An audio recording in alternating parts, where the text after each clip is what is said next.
Tell me more. Well, actually, the January before they were deployed, prior to this July, the January before, there had been an incident just like that one. No knives were drawn, but a fight had broken out because Richard threw some change.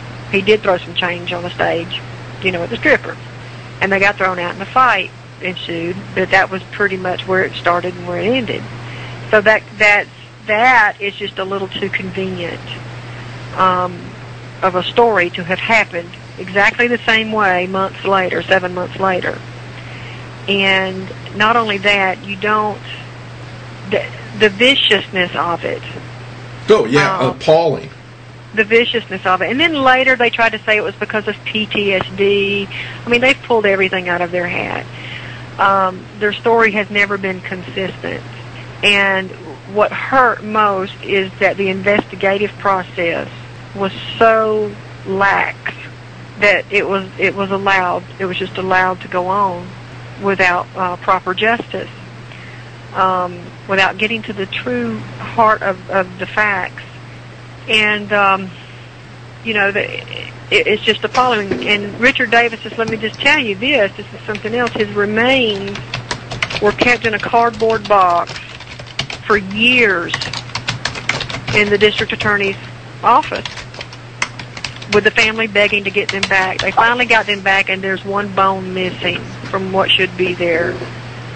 And the medical examiner had testified in court that one of the bones had markings that were not consistent with the other, and he thought it could have possibly been made by a separate knife altogether, which suggests another person was also stabbing Richard. And they tried to say just one person stabbed him. One person doesn't usually use two knives, Sure. And so anyway, just to cut ahead, the family had to get a petition together just to get their son's remains back. The Army wasn't helping. Nobody was helping them that should have been helping them. And all of these, and there's so much more. That's why there's a book, but there's so much more. But what it all boils down to is by the time I got to the end, I started being contacted by other families who were running into the same roadblocks or saying, my child is dead. My son, my daughter, my husband is dead. And when I started asking questions, they shut the door on me. They're not, and I'm looking at these documents, and it looks like the worst investigation that you could imagine. Not much of an investigation. I'll just check the blocks. Hey, it's suicide.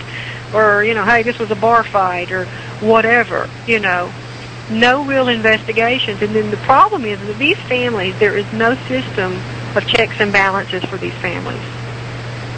They have nowhere to go. If the military tells them this is what happened, if they don't agree with it, tough. And that's why you have all these families now who are balking at the assessment that their loved one killed themselves. What I think we have is not so much a problem with the suicides, although we do have it. I think this historic rise in suicides is more of a historic rise in homicides. Yes. The government would rather have a problem publicly with suicide than with homicide. I think that's very perceptive. That's what I believe. And I think that every case is different. Everybody involved is different people, different parts of the country. But what they all have in common is they have no recourse. There's no system of checks and balances. There's nobody that they can go to. Like the Davises had nobody to go to and say, hey, I don't like the way this investigation was done. Or no, I don't believe my husband killed himself by shooting himself in the left temple. He's right-handed. Yes. Or just all these unbelievable things they expect you to believe. And once even if it's an innocent, let's just give them the benefit of the doubt and say these are innocent mistakes. The problem is when they're called on it, they dig their heels in and won't budge. They do not want to admit if they've made a mistake. And the families are just left holding the bag. Mm-hmm. And you cannot tell me that all these families are in denial about suicide. Because if every single one of them, when they're listened to, they have very, very good information. and good reasons for believing that it was murder. You know, there needs to be a system of checks and balances. The Department of Defense, they have the right policies in place, they're just not following them, and apparently they can't follow them. So there needs to be some kind of outside agency, outside source that can step in and look at this. So this whole business is making me physically ill. It is sickening. It is sickening. You know, there's so much to it that you lose track of the sequencing sometimes. You know.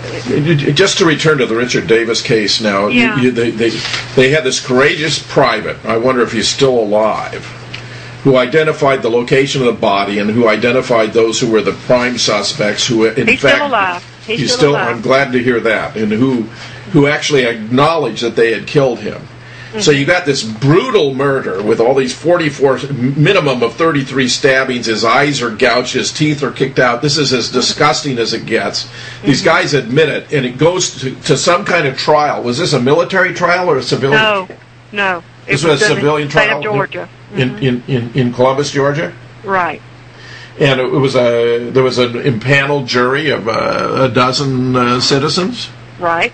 And who was the prosecutor?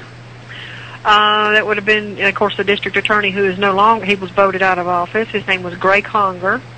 Gray Conger. Gray Conger. He was voted out of office in the last election. Well, was it in the did the trial, the way it was conducted, have something to do with his loss of office?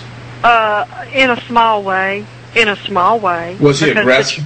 I take it he wasn't aggressive in his prosecution. He'd been in that position for many, many, many years. But you mean he'd been the DA for many years, right? And they had fought, but see, they fought harder than the defense to keeping information out.